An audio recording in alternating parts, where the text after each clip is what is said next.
2, 1. How did Christians shift pop music from sex, drugs, and rock and roll to themes of faith and devotion? We will discuss with Mark Joseph, author of Rock Gets Religion, the battle for the soul of the devil's music. Then, a caravan of over 1,000 illegal aliens wants to invade our country, and the MSM, the mainstream media, are steadfastly denying any problem. China strikes back at UF's tariffs. And finally, hope for the future. The children. Think of the children. I'm Michael Knowles, and this is The Michael Knowles Show.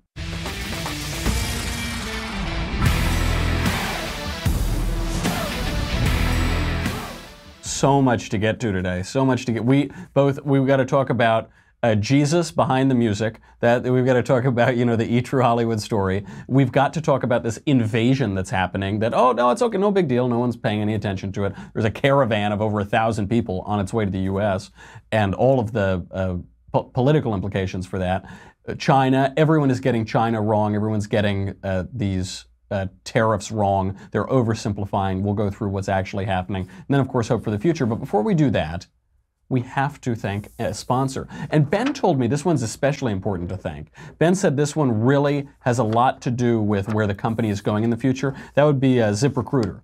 ZipRecruiter, I don't know, he put it right on my desk. He said, make sure you read this carefully and maybe even try using the product myself, ZipRecruiter. ZipRecruiter is a great option for employers and employees. ZipRecruiter knew there was a smarter way than what happened in the old days. In the old days, you'd put your resume on a job board and then it would just go and it would die there basically, and nothing would happen. Or you'd post a job, you'd say, hey, we want to get some new employee, and then you wouldn't hear from anybody. ZipRecruiter built a platform that finds the right job candidates for you. They learn what you are looking for, identifies people with the right experience, and invites them to apply to your job. They actually say, hey, you look like you'd be good for this job. Come over here. Like, for instance, Ben said they're really going to say, like, hey, you could do a podcast. Come right over here into the broom closet of the Ben Shapiro Show. So 80% of employers who post a job on ZipRecruiter get a quality candidate through the site in just one day. The right candidates are out there. ZipRecruiter is how you find them. Right now, my listeners can get ZipRecruiter for free. You can try it for free. That is right. Businesses of all sizes trust ZipRecruiter. Go to ZipRecruiter.com/MKS. That is ZipRecruiter.com/MKS. ZipRecruiter.com/MKS. Go there so that you can keep the lights on and keep me employed. But when you go there, don't take my job because they're looking. So don't just go there. ZipRecruiter.com/MKS. The smartest way to hire. So much to talk about. I can't wait to get into all of this today. Because this is something that happens in politics is you get all these buzzwords. So they'll say, well, this isn't free trade, or this is protectionism, or this is this or that, ism. And what's going on in China is much more complicated, and it actually gives President Covfefe shines him in a better light. It puts him in a much better light. We're trying to put these complex questions into very simple ideological categories. We'll see what's going on there, and I will defend President Covfefe in some ways on this tariff bill. And then, of course, the giant invasion that nobody's talking about, the imminent invasion of our country, will shed some light where the mainstream media refuse to do that. But before we get to it, we will bring on Hollywood producer Mark Joseph, the author of Rock Gets Religion, the battle for the soul of the devil's music. Hank Hill, on the cartoon King of the Hill, famously observed that Christian rock doesn't make rock better, it just makes Christianity worse. We will get some perspective in that on this segment, Jesus Behind the Music. Here is Mark. Thank you for being here. Hey, great to be with you, Michael. Thanks for having me. So, as you write, rock music was birthed in hedonism, and in the 21st century, it got overtaken by religion. What changed? Well, I write in the book how rock and religion got off to a rocky start. It's like a bad first date, right? Remember that. Remember back in the old days. Right. So rock begins, first of all, religious people and traditionalists, there's so many things happening at the same time coming at them. There's the Vietnam War, there's the pill, there's rock and roll, there's Elvis, there's the Stones. So much social upheaval at one time. And it was hard for them to sort out what is good, what's not good, what can we work with, what can't we work with. And the kind of knee-jerk reaction was, well, let's just burn records because we don't like the influence this is having on our young people. So we'll burn records, we'll call it the devil's music, we'll come up with these weird excuses like we heard these beats in the jungles of Africa when they were doing voodoo ceremonies, like, oh, the craziest stuff you can imagine. And so there's an overreaction to the power of rock and roll.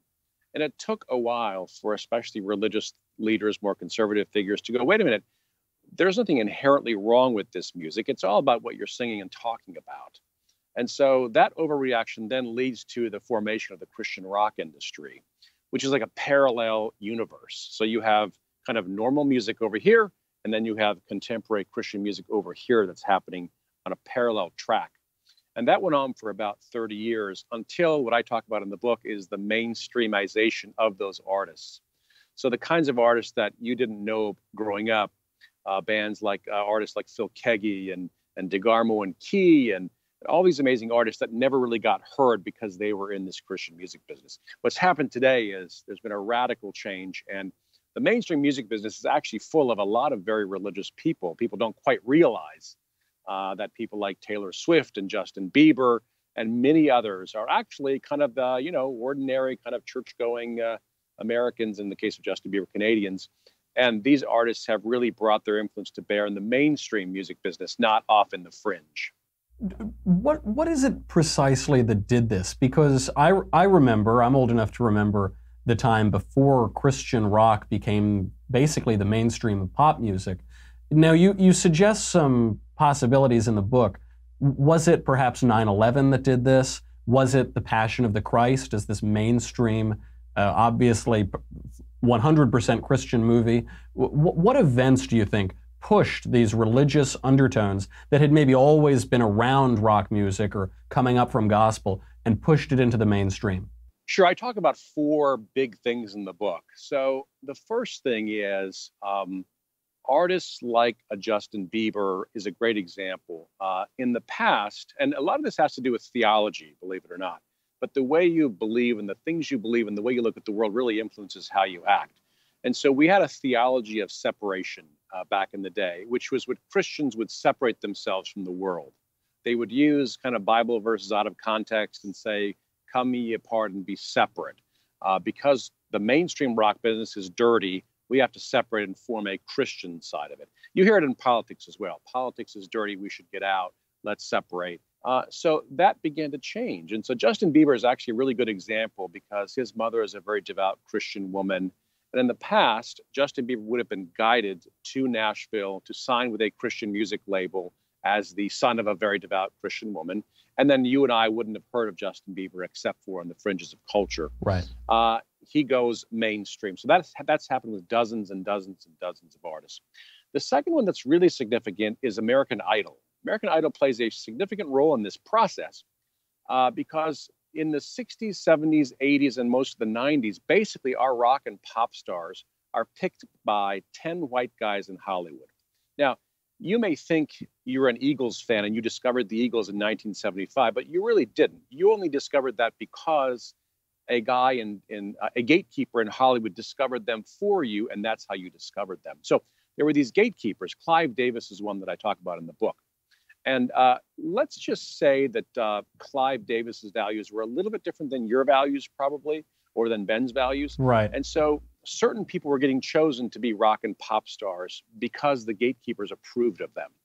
So I give an example in the book. There's a Christian pop star named Keith Green who became a Christian pop star. But before that, he actually auditioned for Clive Davis in New York in 1976, I believe it was, didn't get the gig, and so he had to go into Christian pop. Well, American Idol breaks up the entire paradigm of the Clive Davis types picking our rock and pop stars. And so for the first time, Susie in Cleveland and Hank in Alabama, they're picking the pop and rock stars of the 2000s, many of them. So Carrie Underwood is an example. Daughtry is an example. Dozens and dozens of artists are not being picked. They're in a sense going around the gatekeepers and getting chosen by the American people directly. And then the third and fourth things are Alice Cooper is an example where in the old days when a rock star would have a conversion to Christianity, he would immediately exit off stage right, usually cut his hair. Never see you again, yeah. That's exactly right. Cut his hair and then start singing hymns. That was like the paradigm. I'm only half kidding. It's actually fairly true. But Alice is a great example where as the theology changes, the activity changes. So Alice goes to his preacher after he becomes a born-again Christian. His preacher just says, what should I do now, right? Because I'm Alice Cooper, and I got this makeup and all this crazy stuff. And his preacher says to him, "Does God make mistakes?" And Alice is like, "I don't think so." And he says, "Well, God made you to be Alice Cooper. So go back out there and be the most God-honoring Alice Cooper you can be." So that's a third. The fourth one is bands that were big in the Christian world began to cross over into the mainstream side. For instance, Switchfoot.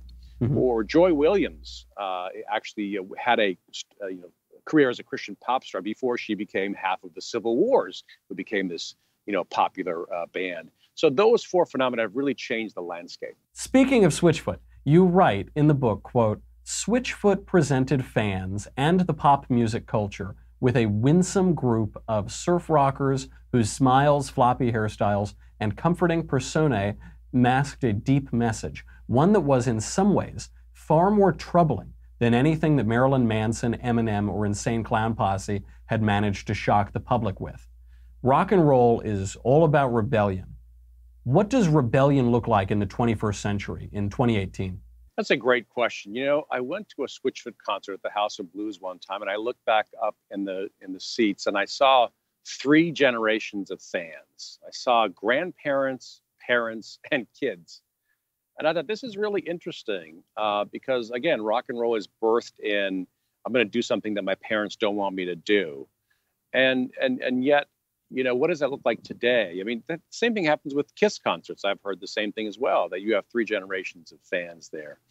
Rock and roll doesn't have to be this divisive thing. It can be a uniting thing. But also just in terms of messaging, there has been something of a conservative backlash against the old ways of rock and roll. And, I credit part of this, by the way, to the old VH1 series Behind the Music. If you guys remember that from the old days. I think that's had it's hard to quantify, but it's had an effect. And the reason I say that is, young bands would grow up when they were teenagers. They would watch that show, and every show is like the same story over and over and over again, right? Rock star makes it big, makes a ton of money, snorts it up his nose, has 5 wives, and now he's homeless. Right. And I think young rock stars like, why do I want to do that? Like, I don't want to do that. I want to be different. I want to do something interesting and unusual and not fall into the same traps that happened to my forebears. I think that's had an impact. I think it has kind of led to even if you're not religious, there's definitely kind of a clean rock segment of rock music where I never forget going to a Megadeth concert and I went backstage and it was like an alcohol-free zone. And I'm thinking like, wait a minute, this is a Megadeth concert. Where am I? What happened here?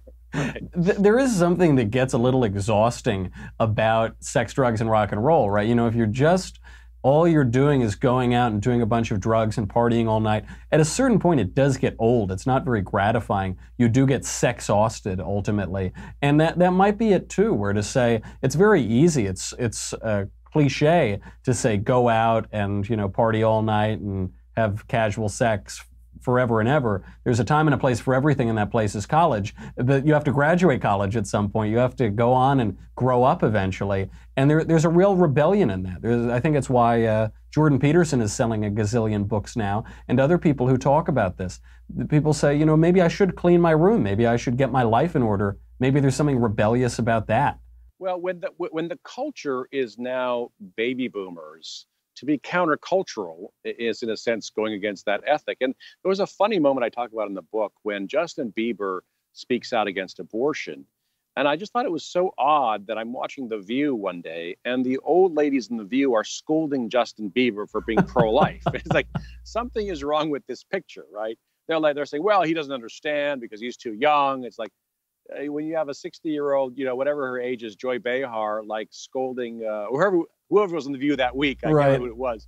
But it was definitely, things are upside down. And there's an old adage that says to rebel in season is not to rebel. And so when everybody is of a certain mindset, it's no longer that cool. And so you are having a kind of a countercultural moment in a lot of cases. That is such a funny moment where they say, you don't understand, Bieber. You're not rebellious like all of us 60-year-old women. You say, you keep using that word. I think it doesn't mean what you think it means. Well, as the son of a unwed teen mom, I think Justin Bieber may have an opinion on that topic, shall we say. His life could have gone in a very different direction had his mother made a different choice. That's right. And there has been a shift within even certain musicians themselves, within broadly over these musicians. You would see Janet Jackson, as you write. She used to sing about chastity. She sang, "Let's Wait a While." 7 years later, she's singing, "That's the Way Love Goes." Miley Cyrus is this cute little kid, and then she has this shift and she's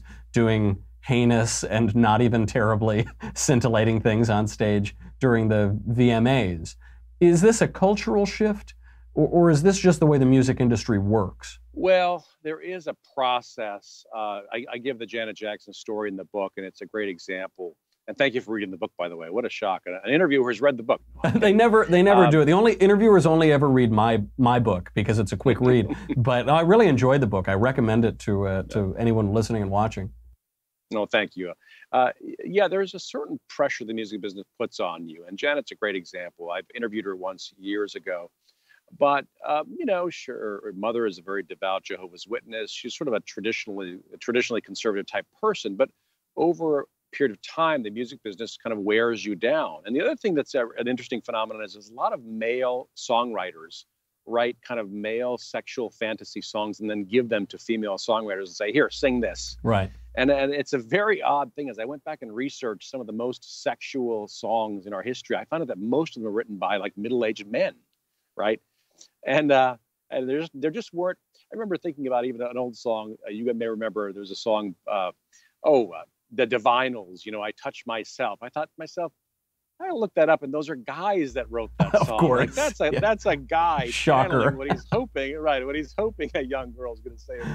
But it really is astonishing. And so there is that pressure that comes to bear from the machine on these young artists to be hypersexualized and to write about topics like that, or to sing about topics like that. That really is probably not naturally in many of their hearts. On the question of the product itself, of the pop music itself, and the conservative view on this, the traditionalist knock, was probably best summed up by Hank Hill, the cartoon character, who said, "Christian rock doesn't make rock music better, it makes Christianity worse." And you talk about Kanye West in the book, and some Kanye songs are both good songs and they're quite Christian. Jesus Walks, God Show Me the Way Because the Devil's Trying to Break Me Down. Others are not good songs, and they're very self-aggrandizing, and they're vicious, and they're just awful. Is there value to a Christian pop culture if the culture itself is degraded, if the music itself isn't very good?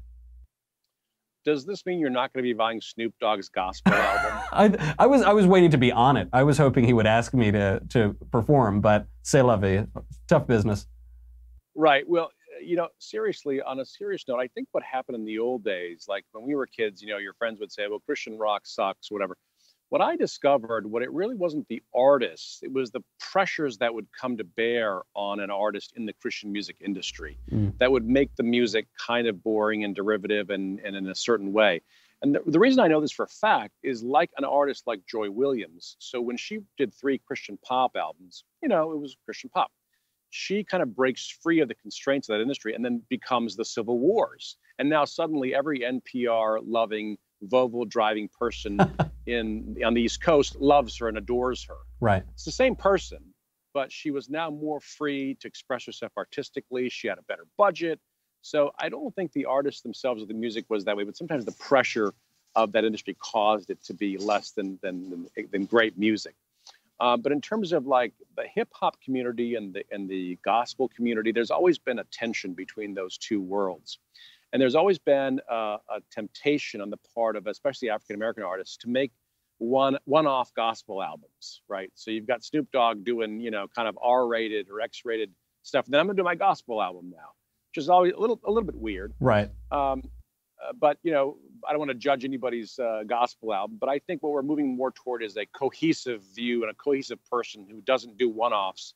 Again, Alice Cooper's a great example. So he's still Alice Cooper, but his lyrics are different now. And so you don't have the Alice Cooper does gospel and then does Alice Cooper. He's one and the same, but he's incorporating his beliefs into his stage persona and into his music. That's right. He has a great line. Alice Cooper writes the introduction to the book, and he has this great line. He says, what the rocker is really doing is giving a gigantic yell for help.